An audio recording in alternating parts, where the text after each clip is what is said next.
This video will assist you in changing the color, width, or shading of your table grid lines on Microsoft Word. Right-click anywhere on your table. Select Table Properties from the drop-down menu.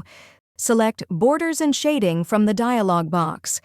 Click on the Borders tab.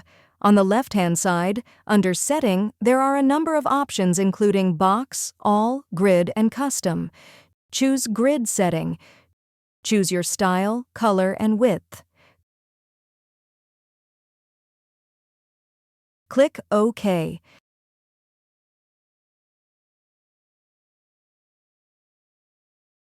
If you found this video helpful, please click the like button and subscribe to our channel for even more helpful tutorials.